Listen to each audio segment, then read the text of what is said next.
Hello, I'm Nathan Judah. I'm here with Wolverhampton Wanderers reporter is Mr. Liam Keane from the London Stadium. It finished West Ham United 2, Wolverhampton Wanderers 1. Liam, a slightly better performance, I guess, from Wednesday night, but ultimately 3 defeats on the bounce and no points. Yeah, I think it's definitely better than Everton. It couldn't get much worse, but it was definitely better. Comparing it to that, it looks like a good performance.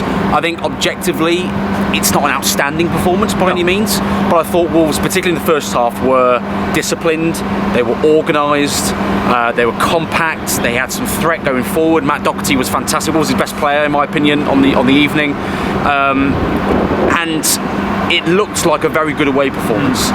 And even in the second half there were spells where it was a very good away performance in context. But there's moments again that this team are throwing away, and it's that first goal again that absolutely kills them. West Ham aren't really creating a lot. No, they get fans are getting on the back. Exactly, it's perfect for Wolves. West Ham were poor tonight, to be brutally honest, and they get a corner which first of all looks like it's come off Wan-Bissaka. VAR can't intervene for that, but it looks incredibly unfortunate for Wolves. But regardless of that, you have to defend your set pieces. 13 goals conceded from set pieces with 4 today, and they go and concede one straight away, less than 10 minutes into the second half. It's a really poor one to concede. Souček is an obvious player to follow. Lemina's trying to get to him, and Kilman does a very clever job actually of blocking him without fouling him and giving Souček a free header, and then Johnson doesn't really get off the ground, and it's a far too easy goal from their perspective. Now they weathered a little bit of a storm, got lucky with the VAR overturning, not lucky in the sense that it was wrong, but that they, West Ham were on top and had a few chances, and they get themselves back to 1-1. And it's a fantastic goal. It's a big goal. Doherty, as I said, best player on the pitch tonight, in my opinion. Certainly in a Wolves shirt.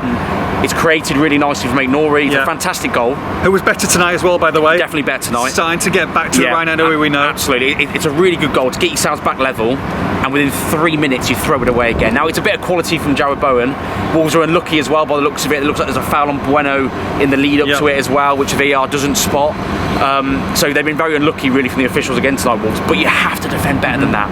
We know Jarrod Bowen's got quality, we know he cuts in on that left foot, we know how good he is. He scores against Wolves all the time.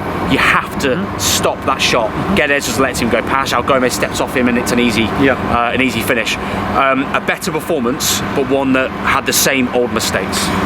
And 2 frustrating penalty incidents as well. Penalty shouts that really, if they were given on the field, I think Gary Neal's pretty fuming. You can understand why. Both of them, a push on Guedes that may have been outside the box, may have been inside the box. They need to have another look at that. And also, what I thought was, and we had a great view of it, a clear step on Bellegarde. One of those where it goes either way, but if one of those is given, in terms of given on the field by the referee, I think there's not enough evidence to overturn it, and yet both weren't given, and VAR stood them up as well. Those are, when your luck's not in, that's what happens. When you're struggling at the bottom of the table, these are the decisions that don't go for you, and it continued tonight. Yeah, the PGMOL have said that the Guedes one was outside the box. Gary was insisting that it was inside, and says the contact continues inside with the push. Not given on field, not given by VAR. And then the PGMOL have said again with the Bellegarde incident that it wasn't a clear and obvious error. Essentially, and I don't want to speak for them, but essentially admitting that if the referee gives it, they're not overturning it, and I think that's right. Essentially, that it's probably the wrong decision. It probably is a foul.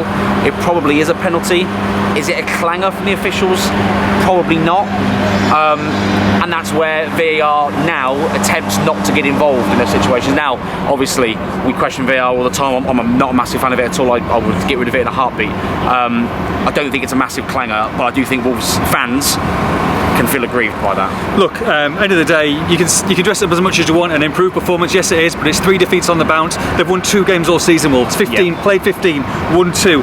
Minus 15 goal difference, 9 points. There's a 4-point gap now between them and Crystal Palace. It's not good.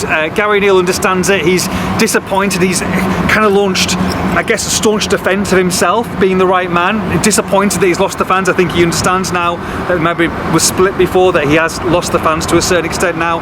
But most importantly to him, he says that he believes in himself and the players are still behind him. From that performance today, I would say that the players are still fighting for Gary O'Neill. If you ask me the same on Wednesday night, I say they're down tools, but that was a better performance. But at the same time, you go into a huge game, and I mean a huge game at Ipswich. At this moment in time, Gary O'Neill will be in charge for that game.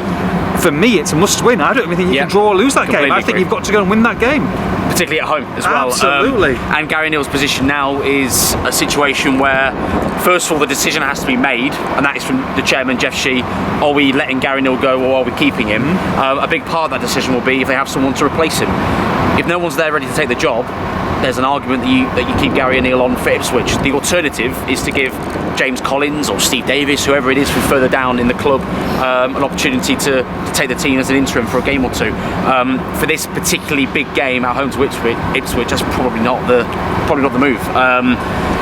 It's going to be a very interesting few days. Gary Neal is scrapping, clinging on, fighting for his job, and it remains to be seen whether he will keep it. We know they've been speaking to candidates, we know they're canvassing opinion, we know they're speaking to lots of different people and considering replacing him.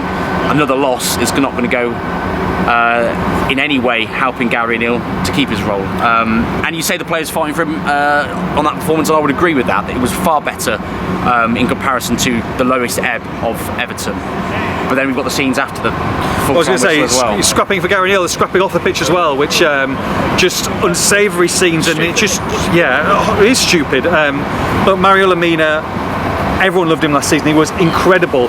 Player of the season, you know, the relationship between him and the supporters, and then to see the deterioration, not just in himself, but in his own form as well. I'm sure there's some frustrations there, you know, scrapping with Jared Bowen, scrapping with Totti and pushing him away, you know, with the staff as well. It's a horrible, horrible look. And regardless of your playing that pitch, you cannot be seen to be doing that, especially if you're club captain. That's a terrible example. I understand it's hot, I understand they're emotional, but you're the one who this team and this squad are looking to lead this team out of the bottom three. If that's the example you want to set, then this team are bang in trouble. Yeah, it starts with Jaron Bowen, doesn't it? It looks like something to do with the handshake, escalates stupidly from that, going to the floor, then goes into him pushing Semedo away as he's trying to pull him away, then he pushes Totti as he's trying to help him, then goes head to head with Sean Derry. I mean, it's amateur stuff. It's childish. Schoolboy. It's pathetic. It's stupid. Now, obviously, we don't know what's been said. We don't know exactly the instigator. We only got the images of what's happened. Mario Lemina cares about this football club, and he was fantastic. He has been fantastic since he signed. But he's been poor this season. And as much as he cares, and as much as he's scrapping and fighting, do it on the pitch. Don't do it at full time. You've just lost 2-1. Don't do it when your manager may be losing his job.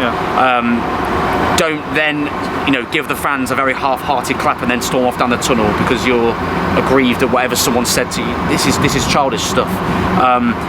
He's too emotional. He needs to get a grip and get his head, collect his thoughts, and come out and play for this football club in the way that he played last season, because he's a brilliant footballer. Look, and he's going to have to show, and he's going to have to... And he probably will play, by the way, because João Gomez is suspended. So I'm going to say, about to go on to that. So João Gomez is suspended for that game. So Mario Lemina and Andre, you'd have thought, Tommy Doyle could come into it as well, potentially, but those two are the people that you think he's going to start on Saturday in a massive must-win game at Ipswich. So he's got to sort himself out, because that is pathetic, it's embarrassing, it's disgusting, in front of all these fans who paid all this money tonight, who are following them home and away, loss. You cannot do that. So he's got to apologise in the best way possible on Saturday and put a bloody phenomenal performance on that pitch for 90 minutes, because anything less is not good enough. No, you don't apologise. There's no statements needed. No, I don't need it. There's no social media posts needed. I care, I'm sorry. There's a performance that's needed. You go out, you perform at Molineux, regardless of who's in the dugout, regardless of who you're up against, you go out, you perform at Molineux, and you put that right. And he's more than capable of that. He's a very, very good footballer. But don't be squaring up to staff. Don't be giving it the big un at full time. You lost 2-1. Give it the big un on the pitch, because he's far better than that. He's a very good footballer, and he's let himself down a bit. And I think he'll know that. He's not a stupid guy. He means well. He cares about the club, and I think he'll know that he got that very badly wrong, and it's down to pressure and emotion, and he has to get his head, he has to collect his thoughts. It felt weird walking to the London Stadium tonight. It just felt strange. My God, is it going to be a tough, nervous, difficult, sickening game on Saturday? Because look, Ipswich have got some good players and they can hurt you, and Wolves are going to have to be on it, and not on it to get a draw, not on it to come from behind and scrape a point. They have got to win this game. They have to win this game, because it's starting to look pretty dire. it's a massive few weeks. We talk about on the podcast being a big few months for Wolves, December into January and the transfer window. But these 2 games, Ipswich and then Leicester away before Christmas, conceivably, very conceivably, Wolves could be bottom of Christmas if these 2 games don't go well. They are with a really good set of fixtures gone, exactly, and then they start again, and a tough run again. Wolves are better than Ipswich. They're better than Leicester. However, I still think they're better than Everton. And look what happened there. They have to be on it. They have to get the tactical game plan right first of all. The players have got to arrive wanting to put a performance on for the fans and for whoever's in the dugout. It's going to be a really big 2 weeks. Yeah, ability-wise, they're better, but up there, not so much at this moment in time. Agree. West Ham 2, Wolves 1 for all the post-match reaction. Make sure you log on to expressandstar.com.